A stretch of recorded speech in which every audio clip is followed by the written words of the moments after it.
Hi guys, it's Kelly here from KDS Keltec. Today we're going to talk about paint.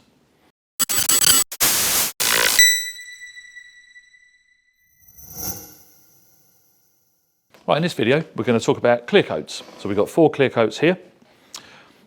They look very different. Very different in opacity, colours, even these two that look probably very similar. Hopefully you might be able to see there's a difference. Now, that's not just one of the variants of properties. They've got the way they flow, the way they spray, their hardness, their film build, durability, even the sort of length of guarantee. But what I've done with this panel is just plain white, straight white tin out the pot. And what we've done, there's 4 squares. So the 4 squares are relevant to them there. So you can see what that one looks like in the real world, what that one looks like, and so on. So I'm going to tip this up and I'm going to take the time, because obviously it's white, it's going to struggle with a camera with white balance. So what I'm going to do, I'm going to slowly rotate it round.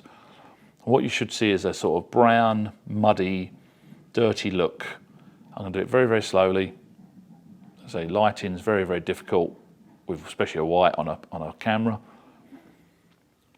But hopefully it's picked up that it's brown. I might even turn it at an angle. So I'm not sure if you can see, there's 2 there that are definitely whiter and there's 2 more brown. Now, why am I showing you this panel here? Very difficult to explain without in a car which was spraying, which is something we can do for the future. So I'm going to put this down, and by the way, if you didn't see, these are very brown in comparison to that. Then I can do a different angle, come in close, maybe it picks it up. So I can't see what the camera's seeing at the moment, but so what we're going to do, we're going to get in close. Before we talk about the variance in colour and the problems, we'll see if we can capture sinkage. So I might have to do it like that, so there's a bulb in the background. And what you've got, we're using a very thin strip lamp, and there's a sort of grainy texture. It's almost like fabric texture. I don't know if you can see there on the video that one, well actually they're all different, but there's one more clear than the other. It's very slight, very subtle, but that actually makes the car look less glossy. It's sucked the life out of the gloss. So normally what you do with all of these clear coats there, you'd sand and polish them, or just polish them. Sometimes polishing is enough, sometimes you have to sand and polish. But that's unfortunately a phenomenon of water-based colour, which we can go on in another video and explain. So to simplify it here, we're just going to go back to just about this. So why have I set this example up? If we go back to the previous video where we talked about colour match problems, and this was a worst case scenario, what the manufacturers recommend you do is actually blend the colour. So let's pretend these are 3 different panels and there's a join line, there's a gap. What you would do, you'd paint one, and if you've got damage here, and this is going to keep original, you'd actually put that blue here and you'd fade the blue across this panel to here, or maybe a bit further. So you've got new blue colour, which we talked about in the last video, going across, fading across, gradually getting thinner and thinner till it disappears into the old blue. So it's a gradual join, so you don't see the actual join in the colour. So that means here, where it's got the new blue, there will be the 50 to 60 micron build of clear coat, which is what we got on here. But over here, you would actually have more clear coat.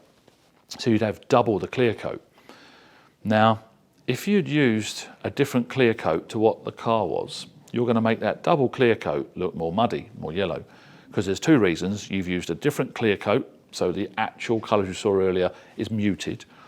And imagine if we doubled this up. This has got 60 microns on each one of these, roughly. It won't be far out, 60 microns, so it's a single visit painting. If we double that up and double it up, the difference is going to get more exaggerated. So when you have your pastel colours and your light colours, the type of clear coat you use, even the thickness, so if we put 60 microns on there and 120 of that one, so that's got twice, because that's browner and muddier, it's going to look dirtier. And that means then the panel next to your one that's been painted its original will actually look a completely different white. In the end, painting cars, and if you want the flawless finish, if you're not doing a full restoration, full repaint like we do, I mean, there is a quick scan over there, there's a car over there, of a car that's being full restored now, that can also cause you problems. Far more obvious on pastel, light colours, your silvers, your very light colours, your grey, primer colour and your white. But again, that was just to help you understand that Not every clear coat is the same. They're all different. They're different how hard they are, how soft they are, their sort of way they spray, the way they lay, so the finish. Now, a painter might choose one of these clears on how easy it is to spray. It gives them a nice finish. Another painter might go on costs.